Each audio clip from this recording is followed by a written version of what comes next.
بيبدأ مسلسلنا بالحاكم تشينج واللي قضى على 20 واحد من عصابة قطاع الطرق.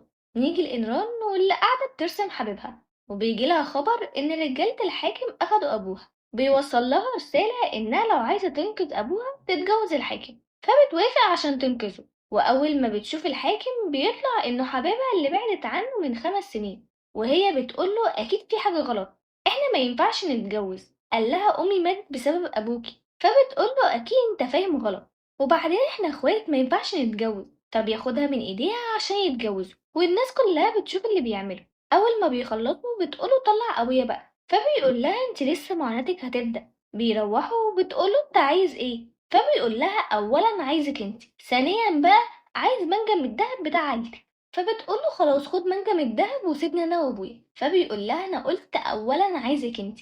النيران بتطلع برا القصر وبتمسك شمع على ايديها مولع، وده بيبقى بأمر منه.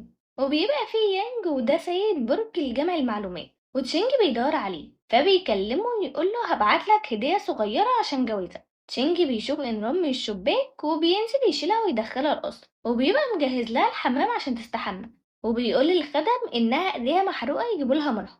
تاني يوم بياخدها على السجن والناس بتتعذب هناك وبتصرخ من الألم، وبيقول لها تفتكري صوت أبوكي فيهم. وبياخدها على أوضة وبيقول لها لو عايزاني أخفي الأدلة اللي بتدينا أبوكي امضي على ورقة إننا نبقى مرتبطين طول العمر، أو اختاري بقى أداة تعذيب عشان أبوكي. وبيقول لها أنا اتجوزتك عشان أنتقم من أبوكي اللي قتل أمي. فبتقول له هديك منجم الدهب وسيبه، فبيقول لها لأ. فبتروح بصمة على الورقة، وهو بيبقى بيحبها وعايزها معاه حتى لو دي الطريقة الوحيدة لده. وبيفتكر لما جه القصر مع مامته وهو صغير وكانوا بيضربوه، وبيقولوا إنه ابن غير شرعي، وهي اللي دفعت عنه وقالت لهم ده أخويا. وبيبقى تشينج بيدور على حد في عمر ال20 كده بس مش لاقيه، فالمساعد ليه بيقوله يمكن مات، فبيقوله لأ خليكوا بس بتدوروا. وبيروح عشان يقابل سيد البر، وبيبقى في واحد بيغني ويرقص على المسرح، وحد من المعجبين بيطلع يقوله اشربي معايا. فبيطلع تشينج يبعده عنه، وبيقوله إنه مكان قذر ولازم يتقفل.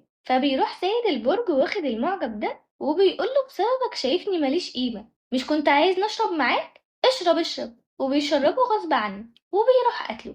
تشينج بيرجع بيلاقي نوران نايمة في الصالون، فبيشيلها يوديها على الأوضة. فالمساعد ليه بيقوله انت مهتم بيها قوي، فبيقوله عشان اقدر اعذبها اكتر. بيحطها على السرير فبتصحى وبتقوله طلع ابويا من السجن، وبتروح سحب المسدس بتاعه وبتقوله طلع ابويا. فبيحط المسدس على راسه وبيقول لها اضربي، فما بتقدرش تضرب، بس بتضرب على راسها وبيطلع المسدس مفهوش رصاص.